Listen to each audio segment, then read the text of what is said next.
During my deployment, my wife opened our marriage to explore. Now she's struggling and wants to return, but I've already moved on. Hello Reddit eyes plus here. I never thought I'd be the one standing in a courtroom staring at my soon-to-be ex-wife, while wondering how everything unraveled so quickly. Let me take you back a few years to when I was deployed overseas. It wasn't our first time apart. My wife Allison and I had been married for 5 years, and the military had a way of testing our relationship. We had our routines, nightly calls when possible, letters when not, and an unspoken understanding that our love was strong enough to withstand the distance. But during my latest deployment, things changed. The video calls became less frequent, and when we did talk, Allison seemed off, distracted. Then came the bombshell. "I think we should open our marriage," she said during a video call. Her voice was steady, like she had rehearsed it. "I need to explore. I've been feeling stuck, like I don't know who I am anymore." I was floored. Here I was, thousands of miles away, risking my life, and she wanted to explore? She assured me it wasn't about replacing me, but about finding herself. The irony of someone finding themselves by potentially losing their marriage wasn't lost on me, but I was stuck. What could I do from halfway across the world? "Do whatever you want," I said, my voice cold. I told myself I didn't care, but that night, I stared at the desert sky, wondering if our marriage had already ended without me knowing. By the time I returned home 6 months later, everything was different. The house felt emptier, and Allison's energy was erratic. She didn't bother hiding what she'd been up to. Different men, parties, and what she called freedom. She seemed happy, even smug, like she had won some unspoken game. I couldn't live like that. One night, after another argument about her needs versus mine, I packed my bags. I moved into a modest apartment near base, signed the divorce papers, and blocked her number. The first few months were tough. Divorce isn't just a legal process, it's an emotional reckoning. But something amazing happened. I rediscovered myself. I started going to the gym, not just to pass the time, but to build strength. I joined a local veterans group, met people who understood my experiences, and began volunteering at a nonprofit that helped transitioning soldiers find housing and jobs. Then, there was Ellie. She was one of the counselors at the nonprofit, with a smile that could light up the gloomiest day.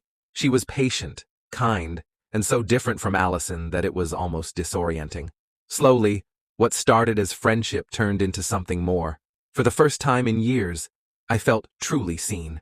Meanwhile, Allison's world was falling apart. The freedom she craved didn't come cheap. The men she entertained didn't stick around, and her reputation in our close-knit community soured quickly. Word got out about the divorce and why it happened. Friends distanced themselves, and even her family was hesitant to offer support. It was about a year after our divorce when she showed up at my apartment unannounced. She looked exhausted, a shadow of the confident woman she once was. "I need to talk," she said, her voice trembling. Against my better judgment, I let her in. She poured out her story, how she had burned through her savings, how lonely she was, and how she now realized she had made a huge mistake. She wanted to come back, to rebuild what we had. "I know I hurt you," she said, tears streaming down her face. "But we can fix this. I'll do whatever it takes." Her words should have moved me. A year ago they might have, but now, I felt nothing. I told her about Ellie. I told her about the life I had rebuilt without her. Her face crumpled as she realized there was no going back. "Allison," I said, keeping my tone as gentle as possible, "you opened the door, and I walked through it. I'm not going back. I wish you the best, but I've moved on." As she left, I felt a strange sense of closure. She had made her choices, and I had made mine. Sometimes, life gives you a chance to rebuild stronger than before. And this time, I wasn't going to waste it. As Allison left my apartment, I stood by the window, watching her disappear down the street. A part of me felt a pang of guilt, not because I wanted her back, those feelings had long since burned away, but because I knew what it felt like to hit rock bottom. Yet, I couldn't let her drag me down with her again. Life went on. Ellie and I grew closer, and things started to feel natural, easy. She wasn't just my girlfriend.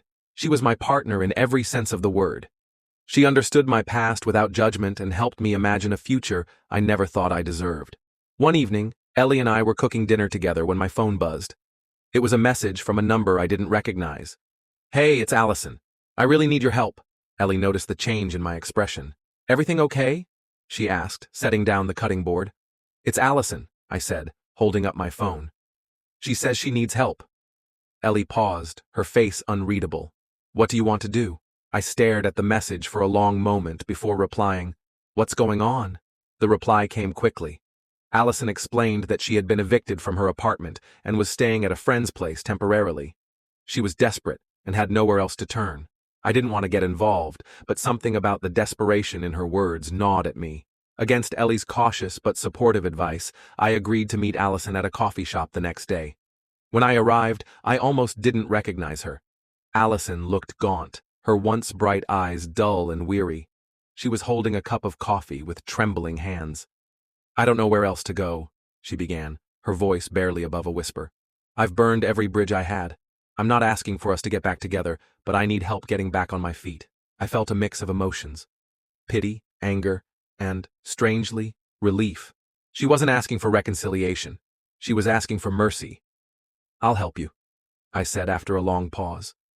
But this isn't about us. I'll connect you with resources, housing programs, counseling, maybe even a job lead or two. But that's it. Her eyes filled with tears as she nodded. Thank you. I don't deserve this, but thank you. Over the next few weeks, I kept my promise. I connected Allison with a housing nonprofit I'd worked with and gave her a list of local job fairs. I didn't hear much from her after that, which I took as a good sign. Ellie, ever the supportive partner, didn't question my decision to help. You're a good man, she said one night as we sat on the couch, her hand in mine. But don't let her pull you back into her world. I won't, I promised. Months passed, and life continued to improve. Ellie and I moved in together, blending our lives seamlessly. I was even considering proposing, something I never thought I'd want to do again. One day, while volunteering at a veterans event, I spotted Allison. She was helping set up tables, her demeanor calmer, more focused. She didn't see me at first, but when our eyes met, she gave a small, hesitant smile. Hey, she said, approaching me. I didn't expect to see you here. I could say the same, I replied, genuinely surprised. She explained that she'd been volunteering there as part of her own healing process. She had found a part-time job, was in therapy, and was slowly piecing her life back together. I owe a lot of that to you, she said, her voice steady. I know I don't deserve your forgiveness, but thank you. Her words hung in the air, and for the first time, I realized I wasn't angry anymore. She had made her choices, and I had made mine. You're welcome, I said simply. That evening, as Ellie and I shared a quiet dinner, I told her about the encounter. She listened intently, her eyes searching mine. Do you think she's really changed? She asked. I think she's trying, I said. And that's more than I expected. Ellie reached across the table and took my hand. You're a good man, she said again, her voice full of warmth. In that moment, I knew without a doubt that my past no longer defined me. I had built a new life, and this time, I wasn't looking back.